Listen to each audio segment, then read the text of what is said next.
ওর সাথে তো ওর হাজবেন্ড থাকার কথা, আর আমাকে জড়িয়ে ধরার মানে কি? কি ভাবছো?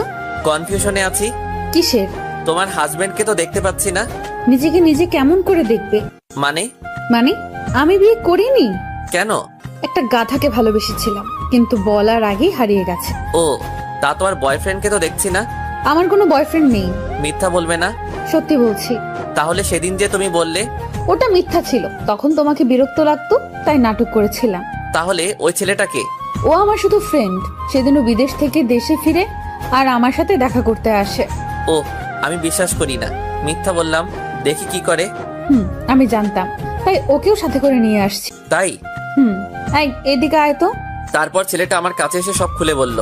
আমি তোর কথা আগেই বিশ্বাস করেছিলাম। ওকে তো অবিশ্বাস কোনোদিন করিনি, তবে আমাকে এতদিন কষ্ট দিছে, তার হিমশিম করতে হবে না। এবার দেখবে আমার নাটক। কি হলো, কথা বলছো না কেন? কি বলবো? কি বলবে মানে? আমাকে ভালোবাসো না? না। মানে? মানে আমি তোমাকে ভালোবাসি না, আমি অন্য একজনকে ভালোবাসি, আর তার সাথে আমার 2 দিন পর বিয়ে। কি বলছো এসব? আমি তোমার জন্য এতগুলো দিন অপেক্ষা করলাম, আর তার কি কোনো দাম নেই? না। এইটা এবার কান্না করে দিল। ওর কান্না যে আমার একদম পছন্দ হয় না। কাঁদুক না একটু, 2 দিন পর আর কাঁদতে দেবো না পাগলিটাকে। সত্যি?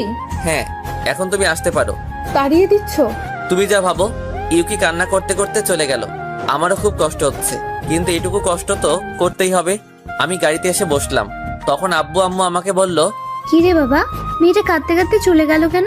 বলেছি আমি ওকে ভালোবাসি না আর অন্য একটা মেয়েকে বিয়ে করব তাই। মানে? মানে হলো কি, বুঝলে তো? কিন্তু মেয়েটা তো অনেক কষ্ট পাবে এই দুদিন। পেতে দাও আম্মু। আমাকে কি কম কষ্ট দিয়েছে নাকি? ওর জন্য একটি রাতও ঘুমাতে পারি নাই, সব সময় ওর কথাই ভাবছি। ওকে, তুই যা ভালো বুঝিস। গাড়িতে করে বাসায় চলে আসলাম। আমি তো বেজায় খুশি। 2 দিন পর ভালোবাসার মানুষটাকে আপন করে পেতে চলেছি। দেখতে দেখতে 2 দিন কেটে গেল। পুরো বাড়িটা সুন্দর করে সাজানো হয়েছে। ওদিকে ইউকিরও আজ বিয়ে, কিন্তু জানে না কার সাথে বিয়ে হচ্ছে।